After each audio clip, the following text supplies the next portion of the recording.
ලස්සන photo video දැකලා අපිත් ඉතින් ගිහින් රුපියල් 5000කට කෙලවගත්ත හැටි තමයි මේ වීඩියෝ එකෙන් පෙන්නන්නේ.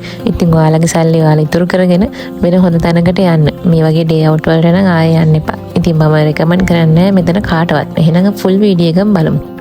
Hi travel hunters, ඉතින් කොහමද අද මම ඔයාලව එක්කගෙන ඇවිල්ලා තියෙන්නේ සිසිලියානා ස්ටෝන් රිසෝට් ගෝනපල ඩේ අවුට් එකට ගිහින් වෙච්ච බෑඩ් එක්ස්පීරියන්ස් එකේ රිවිව් එක අරගෙන. දැන් අපි අපේ වෙල්කම් ඩ්‍රින්ක් එක ගන්නයි හදන්නේ. වෙල්කම් ඩ්‍රින්ක් එක නම් මට එච්චර සෙට් උනේ නෑ. නැචරල් ඩ්‍රින්ක් එකක් නෙමෙයි තිබුණේ කෝඩියල් එකක් වගේ එකක්. උදේ 9 ඉඳන් 5 වෙනකන් තමයි ඩේ අවුට් එක තියෙන්නේ. වෙල්කම් ඩ්‍රින්ක් එක ගත්තට පස්සේ අපි පොඩ්ඩක් එළිය පහළිය ඇවිදින්න ඉතින් ගියා. ඒ වුණාට ඒ පූල් ටික දැක්කහම අපිට හිතුණා අපරාධේ මේ අපි සල්ලි ගෙවුවේ කියලා. සල්ලි ගෙවන්න කලින් මේ පොඩ්ඩක් ඇවිදලා කරලා බලුවා නම් අතරම සල්ලි ගෙවන්නේ නැහැ. එහෙනම් අපි ගෙදර යනවා. Natural waterfall, 3 swimming pool, 2 water sliding, cricket, volleyball, badminton, carom, adventure park free කියලා තමයි තිබුණේ. එයාලා එවන WhatsApp message එකේ. අපි අදිනන් day out එකේ එක්කෙනෙක්ට රුපියල් 2600ක් වුණා. day out එකට room එකක් හම්බෙන්නේ නැති හින්දා එළියේ තමයි අපිට ඉන්න උනේ.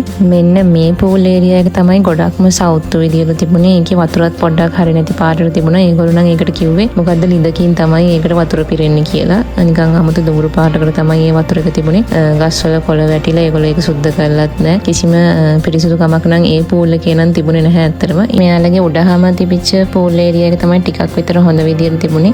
ඉතින් අපේ කෙවෝට pool එකට බහින්න ඕනේ කිව්ව වෙලේ ඒ හින්දා ඉතින් එතන උඩහ pool එකට එයාව එක්කගෙන ගියා. මේක තමයි pool area එක. ගොඩක් කට්ටිය එතන හිටියේ. මොකද මම හිතන්නේ අනිත් ඒවා එච්චර හරි නැති හින්දා වෙන්නේ නැති. ඊට පස්සේ ඉතින් අපි කෙවෝව අරගෙන ආවා. කතාවේ හොඳම හරිය කියන්නේ pool එකට බහින්න කලින් wash දාන්න ගියාම washroom area එකේ නම් හරිම අමුතු smell එකක් තමයි තිබුණේ. එතනින් දැන් නම් ඇත්තටම ඇඳුමක්වත් change කරන්න හිතෙන්නේ නැති තරම්. ඒවෝ ආයේ බැස් අපිට එක්ක pool එකට.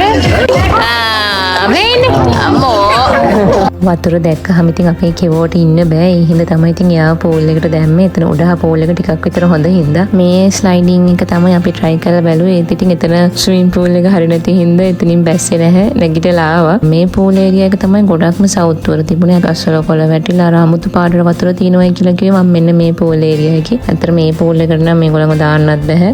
මෙන්න මේ වගේ තමයි මේ pool area එක තිබුණේ. කිසිම maintenance නම් කරලා තිබුණ නැහැ මේගොල්ලෝ. මෙන්න මේ sliding එක තිබ්බ pool area එක චුට්ටක් විතර හොඳට තිබුණා. ඒත් මේ pool area එක නම් මම කිසිම විදියට recommend කරන්නේ නැහැ. අතර මේක හරිම සවුත් විදියට තමයි තිබුණේ. මේ බලන්නකෝ ඒක තියෙන විදිය. දැක්කහම අතරම බහින්න හිතෙන්නේ නැහැ මට නම්. ඒ වුණාට මේ පොඩි ළමයි බෑ හිටියා මේ ජරා වතුරේ. ඊට පස්සේ ඉතින් කොහොම හරි අර charter washroom එකේ ඉතින් අඳුම් change කරගෙන buffet එකට ආවා. එතනට ආවම තමයි ඊළඟ හොඳම වැඩේ තියෙන්නේ. buffet කිව්වට meat item නම් අපිට ඕන විදියට බෙදා ගන්න බෑ. එයාලගේ කෙනෙක් තමයි බෙදලා දෙන්නේ. vegetable fried rice, noodles, chicken curry, mushroom, wabbat moju, chili paste, sauce ඕවා තමයි ඉතින් තිබුණේ buffet එකට. dessert එකට තිබුණේ ice cream. buffet කිව්වට ඒකත් බෙදලා දෙන්නේ ඒගොල්ලොම තමයි. එක්කෙනෙක්ට එකපාරයි ගන්නත් පුළුවන් හැබැයි.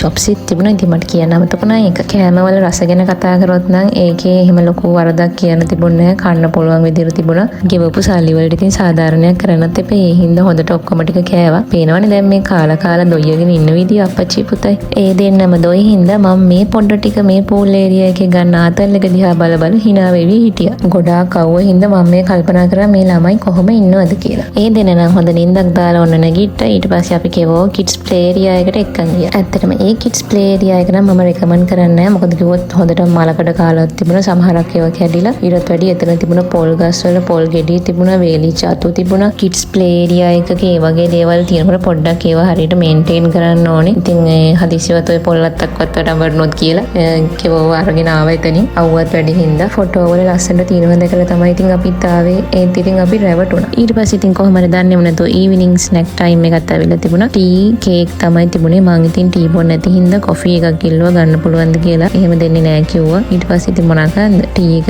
මම බිව්වේ නැහැ. කේක් කෑල්ල විතරක් කෑවා. මගේ ටී එකේ ඉතින් නිකන් අපරාධ හින්දා හබීටම දුන්න ටී දෙකම බොන්න කියලා. පහට ඩේ අවුට් එක ඉවරයි. ඒ වුණාට ඉතින් අපි පහට කලින්ම එතනින් ආවා. මොකද කිව්වොත් ඉක්මනට ගෙදර එන්න උමනාවෙන් තමයි හිටියේ. මේක තමයි අපි ගිය චාටර්ම ඩේ අවුට් එක. මෙතන ඉතින් ඇත්තටම කොළඹට ළඟ නේචර් ලව්ලි විදියට තියෙන වෝටර් ස්ලයිඩින් තියෙන ලස්සන තැනක් විදියට තමයි ෆොටෝ වලින් දැක්කේ. ඒ හින්දායි අපි ආවේ. ඒ වුණත් ඇත්තටම ලැබිච්ච බෑඩ් එක්ස්පීරියන්ස් එක හින්දා මම කාටවත්ම මෙතන රෙකමන්ඩ් කරන්නේ. ඔයාලා ඇත්තටම මෙතනට එන්න නැතුව වෙන හොඳ තැනකට යන්න. අපේ සල්ලි නාස්ති වුණ හින්දායි මං හිතුවේ ඇත්තටම මේ වීඩියෝ එක දාන්න. ඔයාලා අපි වගේ මෝඩ වැඩ කරන්නේ නැතුව හොඳ තැනකට යන්න. ගිය අය කමෙන්ට් එකක් දාන්න. මම ඉතින් මේ වගේ තවත් ලස්සන වීඩියෝ බලන්න කැමති නම් අනිවාර්යෙන් travel with subscribe කරලා bell icon එක ටින් ටින් ගාලා ගහන්න කිව්වා. කොහමද? ටින් ටින් ගාලා ගහලා තියාගන්න. එහෙනම් අපි අද සම ගන්නවා මේ travel with Royal Siciliana Star Resort. හොඳ ඩේ අවුට් එකක් තියෙනවා නම් පළවෙනි කමෙන්ට් එකක් දාන්න යාළුවේ.